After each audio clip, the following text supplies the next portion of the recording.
Bonsoir, chers téléspectateurs de BBV4. Collecter, traiter et diffuser l'information à la vitesse imprimée par la révolution du numérique donne de nouveaux réflexes, de nouvelles pratiques dans les médias, ici et plus qu'ailleurs. Depuis l'apparition du premier smartphone en 2007, plus besoin nécessairement d'avoir les moyens traditionnels comme une caméra, un microphone pour informer. Il suffit d'avoir un smartphone et des réseaux sociaux pour produire de contenu sur mobile. Comment un journaliste peut-il tourner des vidéos mobiles pour réaliser soit un reportage, soit une interview ou un contenu de télévision avec son téléphone intelligent? Comment est-il possible de faire de l'assemblage et un montage vidéo sur son smartphone? Pour élucider toutes ces interrogations, je reçois pour vous un ancien journaliste de France Télévisions. Consultant, il accompagne beaucoup de grands médias dans leur transition numérique en formant des journalistes à la maîtrise de nouveaux outils de production de contenu dont le smartphone. Guillaume Custer, bonjour. Bonjour. Merci d'accepter notre invitation. C'est moi qui suis ravi de venir vous voir ici à l'ORTB. Sur le sujet qui nous rassemble ici cet après-midi, dites-nous comment est-il possible d'utiliser un smartphone comme un outil de production audiovisuelle? Alors, le smartphone, c'est, vous disiez tout à l'heure en introduction, plus besoin de caméra, plus besoin de microphone. En fait, on a dans les téléphones une caméra et un microphone. Pour que ça fonctionne un téléphone, il faut un micro. Et puis, on a tous maintenant des appareils photo dans les téléphones. Même avant l'arrivée du smartphone, on avait des appareils photo, des caméras. Or, il se trouve que un des points les plus sensibles pour les fabricants de téléphones, un des plus grands terrains de concurrence entre Huawei, Apple, Infinix, Tecno, c'est la qualité de cette caméra qui est à l'intérieur de ce téléphone. Donc elle produit déjà de bonnes images et avec quelques applications spécifiques, des applications certaines gratuites, certaines payantes, on peut tourner professionnellement en maîtrisant son image, prendre du son de qualité avec ou sans accessoires et puis surtout transformer le contenu après pour informer, pour divertir. On peut très bien aujourd'hui avec un téléphone se retrouver à la tête d'une chaîne alors qu'il fallait énormément d'argent et de moyens comme un grand studio comme ici par exemple auparavant. Et à l'aide de la digitalisation, le téléphone portable peut-il être un allié de la télévision de demain, du futur? Absolument, je pense que c'est complémentaire. Vous savez, quand on a commencé en Europe et en France à former les gens, les journalistes, à tourner avec le smartphone, ça n'a pas été très bien pris parce qu'on pensait que c'était un peu ridicule, que c'était pas professionnel, que c'était pas aussi bon que les caméras, grosses caméras de 12 kilos qu'on portait sur l'épaule à l'époque. Et il y avait une certaine réticence et puis petit à petit, les gens se sont rendus compte que ça leur permettait de faire les mêmes choses qu'à la télévision, mais aussi d'autres choses, parce que l'atout énorme pour un journaliste par exemple, mais aussi pour d'autres, c'est pas réservé aux journalistes cette révolution-là, mais par exemple pour le cas d'un journaliste, lorsqu'on travaille dans une chaîne de télévision, il faut la réserver, c'est comme sa caméra. On ne l'a pas tout le temps avec soi, donc il faut la prendre. Elle doit servir à d'autres équipes aussi. On n'est pas le seul à la détenir, oui. Que ce soit en France, au Bénin ou ailleurs. C'est comme ça que ça se passe. Lorsque vous avez un téléphone, vous l'avez tout le temps dans la poche. Donc vous êtes réactif tout le temps. Et on connaît tous la force de l'image. Les téléspectateurs de BB24 savent que l'image est très importante pour comprendre une situation. On donne à voir. Et bien, lorsqu'on peut tout de suite sortir son téléphone de sa poche, filmer correctement pour qu'on puisse bien voir ce qui se passe et expliquer l'événement, eh ben, c'est un atout énorme pour les chaînes de télévision, mais aussi pour de nouveaux acteurs qui sont en train d'arriver sur le marché pour informer ou pour divertir sur, par exemple, les réseaux sociaux, sur YouTube et sur d'autres canaux encore. Parce que nos téléphones portables sont dans nos poches. Et à cet effet, pensez-vous que les smartphones ont aujourd'hui le dispositif nécessaire muni de kits numériques capable d'aider à produire de l'information de qualité? Pour moi, c'est extraordinaire. Oui, alors on peut faire de la qualité sans la démontrer. Moi, j'ai formé plus de 2000 personnes à la vidéo mobile, essentiellement des journalistes ou des gens de télévision, c'est vrai, ou même de radio. Et ce qui fait la différence d'un bon reportage, c'est pas la caméra qu'on utilise. C'est le talent de journaliste et de narration, c'est de savoir reconnaître les bonnes histoires. La caméra, c'est un outil, que ce soit ça, que ce soit une grosse caméra, une caméra de cinéma, que ce soit une GoPro ou autre chose, c'est un moyen pour atteindre une finalité qui est de raconter une histoire, de permettre aux gens de comprendre la société dans laquelle ils vivent et puis de se former une opinion. C'est ça, la réalité de la mission du journaliste. Donc, il faut le considérer comme un outil supplémentaire. Une des grandes craintes au départ, ça avait été pour les gens de télévision que ça ne vienne remplacer les caméras et qu'ils s'y perdent un peu dans leur savoir-faire. En fait, ce n'est pas le cas. C'est quelque chose en plus qui a d'autres avantages, mais aussi d'autres inconvénients. Les caméras de télévision et puis les smartphones ne sont pas sur une balance à égalité. L'avantage premier de ça, c'est qu'on l'a tout le temps sur soi, qu'on peut travailler très vite, qu'on n'a pas besoin de prendre les images pour les copier dans un ordinateur, pour faire le montage, pour envoyer ça ensuite dans une régie de diffusion, parce qu'il y a beaucoup de points de rupture comme ça dans une chaîne de fabrication de télévision, ça prend du temps tout ça. Là, avec le même appareil, on filme, on monte tout de suite, et on envoie tout de suite, si on a du réseau, du Wi-Fi ou de la 4G, et on peut atteindre son public pour raconter l'histoire qu'on veut. Donc oui, la question de la qualité aujourd'hui, elle ne se pose plus. On a montré des exemples, on a même des films de cinéma aujourd'hui qui se tournent à l'iPhone ou au smartphone, on ne le sait peut-être pas, mais des grands réalisateurs américains comme par exemple Steven Soderbergh ont tourné 2 longs métrages au smartphone, lui dans sa carrière, il y en a un 3e qui est en tournage. Claude Lelouch, son dernier film a été tourné au smartphone. Donc la question de la qualité, il ne faut pas s'arc-bouter là-dessus. On a un peu tendance à faire ça quand on travaille à la télévision parce que pendant très longtemps, on avait l'exclusivité des moyens de production. Pendant très très longtemps, il n'y avait que les États, même en France, même en Allemagne, aux États-Unis, etc., qui pouvaient se payer une télévision tellement c'était cher. Et puis ensuite, de grosses entreprises privées. Oui. Maintenant, tout un chacun avec un téléphone à 100 000 francs CFA peut faire une vidéo et la diffuser. Est-ce que cette vidéo est de qualité? Est-ce qu'elle est bonne? Peut-être pas toujours. Mais lorsqu'il y a une masse de gens qui accèdent à ces moyens de production maintenant, on peut se dire que même s'il y a 0,1% des gens qui font de la qualité, eh bien à ce moment-là, c'est une concurrence supplémentaire pour les télévisions, par exemple, parce que ça va être des choses intéressantes produites par d'autres que les gens de télévision habituels qui vont être regardés par les publics. Et très bien, je rappelle aux téléspectateurs que le Bénin a accueilli du 7 au 14 novembre 2019 la 3e édition du CIFOR, séminaire de formation organisé par le CITEF. Cette rencontre des professionnels des radios et télévisions africaines a réuni beaucoup d'acteurs de la radio et de la télévision. Et à cette occasion, Guillaume Custer était présent. Vous avez présenté même une formation sur comment produire de l'information pour les réseaux sociaux avec son smartphone. Ce qui est assez extraordinaire avec le CIRTEF, moi je découvre, j'ai été invité pour la première fois à ce séminaire de formation. Ça va au-delà de l'Afrique, c'est la francophonie, donc il y a aussi les pays du Nord francophones, mais aussi le Vietnam en Asie, les Seychelles, enfin toute la francophonie, c'est les 300 millions de locuteurs du français dans le monde qui sont représentés au travers de ces chaînes publiques. Moi ce qui m'a vraiment intéressé, c'est de voir le potentiel fantastique qu'il y a sur ce continent pour le développement du journalisme et puis de la création de contenu mobile. C'est que vous êtes à la veille d'une révolution extraordinaire parce que les smartphones commencent à devenir plus abordables. On a de plus en plus de gens qui ont des smartphones en Afrique de l'Ouest aujourd'hui, que les prix, c'est encore cher aujourd'hui la 4G, mais ça va baisser parce qu'il y aura plus de concurrence. C'est arrivé chez nous. En France, il y a 10 ans, c'était extrêmement cher avant l'arrivée de l'iPhone en 2007, lorsque vous le disiez tout à l'heure, le premier smartphone au monde. Avant l'arrivée de ce téléphone-là, ça coûtait extrêmement cher de se connecter à Internet en France ou ailleurs en Europe avec un téléphone. Aujourd'hui, les prix ont été divisés par 10, 15, 20. Moi, j'habite en Finlande, en Scandinavie, tout au nord de l'Europe. Là-bas, ça coûte très peu cher de se connecter. Moi, j'ai un forfait illimité en Finlande pour 20 €. Donc, si je ne me trompe pas, ça fait quelque chose. Il faut peut-être que vous m'aidiez avec la conversion en francs CFA. mais c'est beaucoup moins qu'ici et c'est illimité. Donc, ça veut dire quoi? À partir du moment où les gens ont accès à un appareil, un écran, qui leur permet de regarder ce qu'ils veulent, quand ils le veulent, à un coût qui est raisonnable.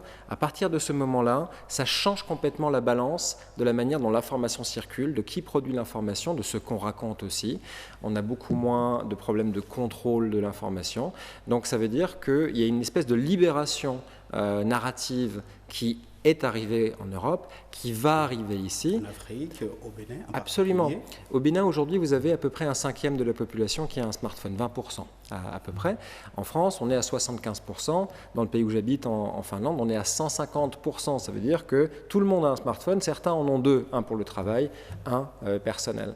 Donc, vous voyez qu'il y a une suite logique, il y a une augmentation ce qu'on appelle le parc de smartphones, le nombre de gens qui ont des téléphones, et plus il y aura de gens qui seront connectés, qui seront capables de recevoir des contenus, plus, et c'est là que ça devient intéressant, on aura de gens qui seront capables de créer des contenus. Parce que ce machin-là, c'est à la fois un appareil qui permet de voir des choses, mais il y a une caméra, il y a un micro, et on peut raconter des histoires avec. Et maintenant, ces moyens de production, on les donne à tout le monde, et ça, c'est formidable.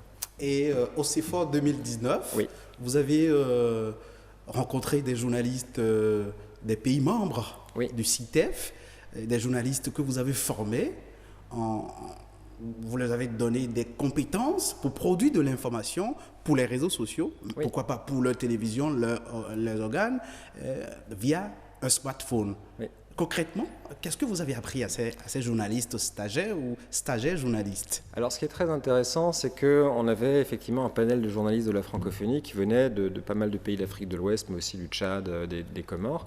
Ce qu'on apprend lorsqu'on va commencer à essayer de faire des vidéos avec quelqu'un à un smartphone, ce sont les codes de la prise de vue.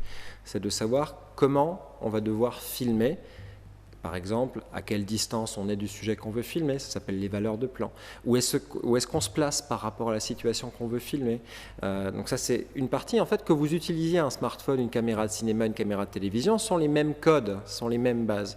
Et puis ensuite, il y a très concrètement quelles applications on va utiliser sur le téléphone pour pouvoir lui faire des images professionnelles qui sont mieux maîtrisées, quelles applications on va utiliser pour pouvoir assembler ces images et fabriquer ce qu'on appelle des montages, des reportages, pour pouvoir ensuite, par exemple, titrer, ajouter un commentaire, ajouter des textes de narration et transmettre à la station. Donc oui, on peut faire de la télévision, on peut très bien, par exemple, quand on part aujourd'hui en équipe de télévision avec une caméra sur un événement, si vous avez 2 personnes qui partent dans l'équipe, vous avez en fait 3 caméras.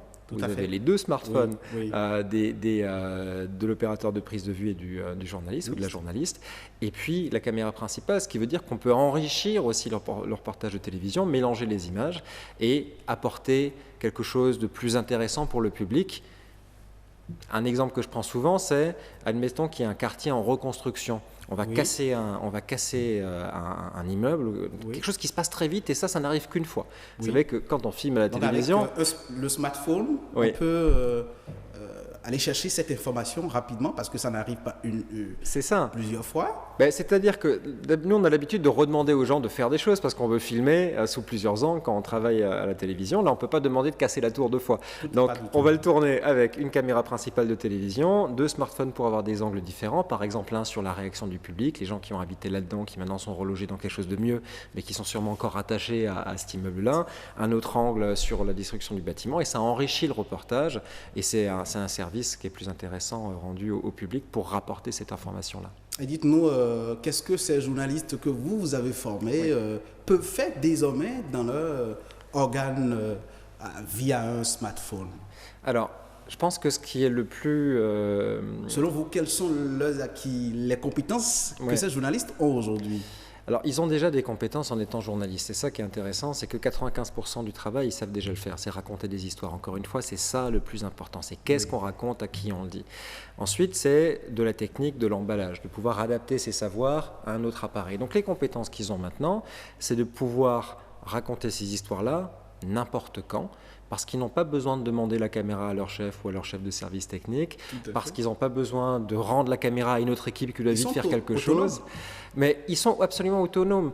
Vous savez, moi, une des choses qui m'a frappé, c'est de voir le talent que vous avez ici pour fabriquer de la télévision avec des moyens qui n'ont rien à voir avec ce qu'on a en Europe. Vous avez beaucoup moins de moyens que ce qu'on peut avoir en Europe. Je ne le dis pas du tout en étant condescendant. Moi, je suis admiratif de voir la volonté que vous mettez dans la fabrication au regard des moyens que vous avez. Mais ça veut dire que parfois, il faut faire des concessions. Ça veut dire que parfois, il n'y a pas assez de matériel ou que ça tombe en panne, donc on n'a pas pu réparer.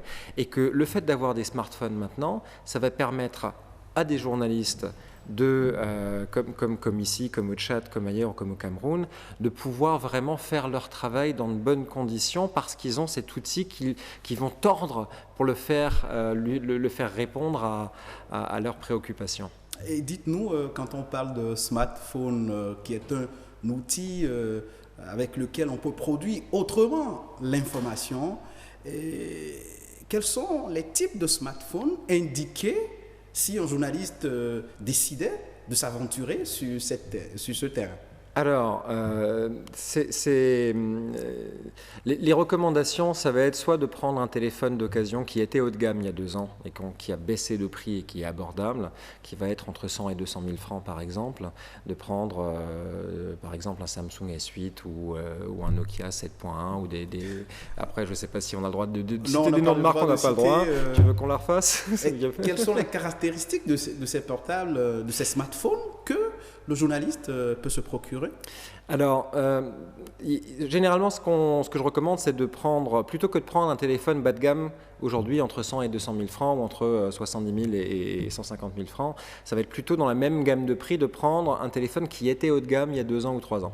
Parce que cela, on sait que ça marche. Donc, si on regarde chez les téléphones qui sont disponibles ici, on a des marques qui étaient très prédominantes et qui sont bien vendues par exemple en Europe, au Japon, aux États-Unis et qui sont disponibles ici maintenant beaucoup moins cher qu'au prix de lancement, parce que l'avantage aussi, c'est comme il y a tellement de concurrence, les prix baissent très vite. Oui. Donc il vaut mieux acheter un téléphone en bon état d'occasion qui était haut de gamme plutôt que de prendre un entrée de gamme qui lui, vous savez, pour faire de l'entrée de gamme on fait du pas cher et des composants qui ne sont pas toujours de bonne qualité, on va faire des compromis on l'a observé d'ailleurs pendant la formation, certains des stagiaires étaient venus avec des téléphones certes récents mais d'entrée de gamme et on a vu qu'on a rencontré des problèmes de qualité, donc il vaut mieux prendre des téléphones dont on sait qu'ils étaient performants et qu'ils étaient haut de gamme au moment de leur lancement. Aujourd'hui, si on souhaite que toute l'Afrique épouse la révolution du numérique, pensez-vous que l'adéquation numérique, publique, contenu est obligatoire pour les médias, soit radio, télévision? Pas qu'en Afrique, c'est nécessaire partout. Moi, je pense qu'il y a Alors non seulement c'est nécessaire parce que, comme je l'expliquais tout à l'heure, les habitudes des publics vont changer au fur et à mesure que les smartphones se répandront dans la société et que les tarifs de la 4G vont baisser. Quand vous pourrez regarder n'importe quoi, n'importe quand, où vous soyez, ça change complètement la donne, comme c'est arrivé dans mon pays en Finlande, où la télévision publique a dû s'adapter très vite. Il y a ensuite le deuxième volet, si vous voulez, c'est qu'on a fait plein d'erreurs en Europe. Parce qu'on a pris, notamment les Scandinaves, parce qu'ils se sont pris cette révolution en pleine face et ils n'ont pas vraiment su comment réagir.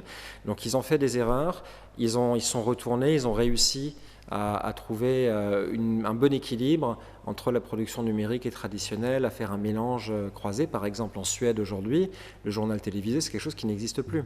Parce que l'information, elle arrive tout au long de la journée sur les smartphones. La SVT, qui est la télévision suédoise, même si le T dans le nom, ça veut dire télévision, leur premier produit, ce n'est plus la télévision. C'est leur site internet, ce sont leurs applications mobiles, et la télévision est un sous-produit de ça. Donc, ce que j'essaye de dire, c'est que toutes les erreurs que les Européens, les Américains ont commis il y a 5 ou 6 ans, vous avez, comme l'infrastructure n'est pas encore en place et que les smartphones ne sont pas aussi développés que dans le Nord, vous avez la possibilité d'anticiper cette révolution-là en tant que producteur de contenu, en tant que journaliste, pour pouvoir mieux préparer l'arrivée. Aujourd'hui, le grand débat au Bénin, c'est l'arrivée de la TNT qui est imminente, avec une nouvelle concurrence qui va venir, mais une concurrence de télévision. La deuxième concurrence qui va venir lorsque les smartphones seront déployés, ce ne seront plus des télévisions qui seront vos concurrents. Ce seront tout un chacun, des sommes d'utilisateurs de smartphones qui vont rencontrer le pouvoir de raconter des histoires en vidéo et ils ne vont pas se gêner. Et parlant de la TNT, quels sont les défis qui s'imposent désormais aux médias publics qui, entre-temps, ont le monopole du système collecté, traité, diffusé? Quels sont les défis qui s'imposent à eux aujourd'hui? La TNT, c'est qu'on passe de 3 ou 4 chaînes à 18. Très bien. Donc ça veut dire qu'on a beaucoup plus de concurrence. Et que donc on a toujours le même public à qui on s'adresse. Donc aujourd'hui le gâteau il est partagé entre 3 ou 4 et puis demain il sera partagé en 18. Donc forcément il y aura moins à manger pour certains.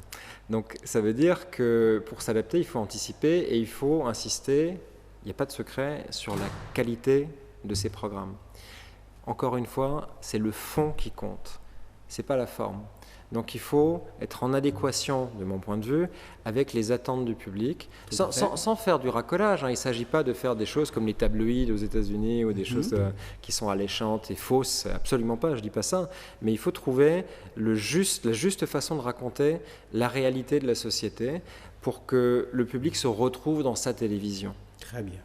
Et vous avez un message à l'endroit de tous ces journalistes qui peut-être qui ont déjà assez d'expérience dans le domaine, ou jeunes journalistes qui ont envie de rêver, qui ont envie d'utiliser le smartphone pour produire de l'information?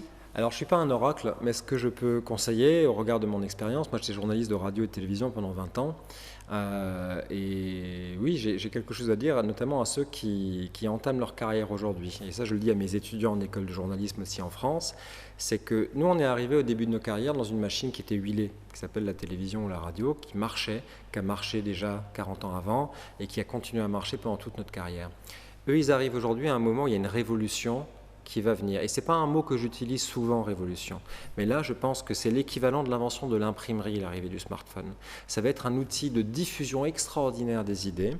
Et donc, il faut absolument réfléchir à ce qu'on veut dire, réfléchir au rôle qu'on veut jouer en tant que journaliste, comme lien entre la réalité et le public à qui on va servir ces informations, à qui d'ailleurs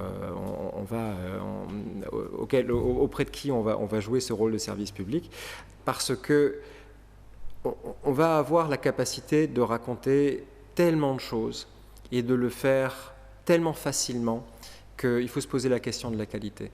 Donc, oui, aujourd'hui, si vous démarrez dans le métier, si vous avez envie de devenir journaliste, si vous avez envie même d'être producteur de fiction ou de faire du cinéma ou de créer des contenus ou de démarrer votre chaîne YouTube, faites-le.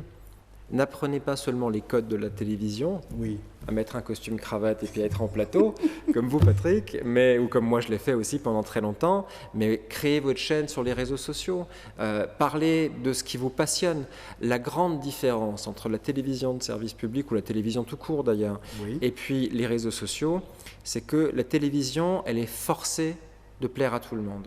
Elle est forcée d'être généraliste. On l'a dit, avant l'arrivée de la TNT, il y avait une poignée de chaînes. Et cette poignée de chaînes, elle doit s'adresser à tous les publics. Et donc, elle doit couvrir tous les centres d'intérêt, mais un peu, parce qu'il faut en donner un peu à tout le monde. Aujourd'hui, on peut avoir une passion pour, je ne sais pas moi, la danse traditionnelle, pour la pêche au gros, pour ce que vous voulez, et on peut faire des contenus que à propos de ça. On appelle ça des contenus de niche. On parle à une toute petite partie du public, mais on va lui donner à fond ce qu'on a envie de donner sur ces thématiques-là, et on peut le faire sur le numérique, parce qu'aujourd'hui, créer une page ou une chaîne sur les réseaux sociaux, ça coûte rien, alors que créer une chaîne de télévision, ça coûte beaucoup d'argent. On retient que le smartphone est un outil pour informer autrement. Absolument. Et qui va venir de manière incontournable en Afrique, comme il est venu en Europe avant. Chers téléspectateurs de BBV4, on retient de cet entretien qu'avec un smartphone, on peut faire toutes les productions télévisuelles. Un Android ou encore un iPhone. Ces téléphones intelligents n'ont pas toutes les caractéristiques nécessaires, requises si vous voulez, pour servir d'outils de production de qualité. On est appelé à se documenter, à se faire former en la matière, mais le smartphone facilite l'accessibilité à l'information, la rapidité de l'information. Et c'est de ça que nous avons parlé sur cette émission, l'entretien. J'étais avec Guillaume Custer. Merci. Merci à vous, Patrick.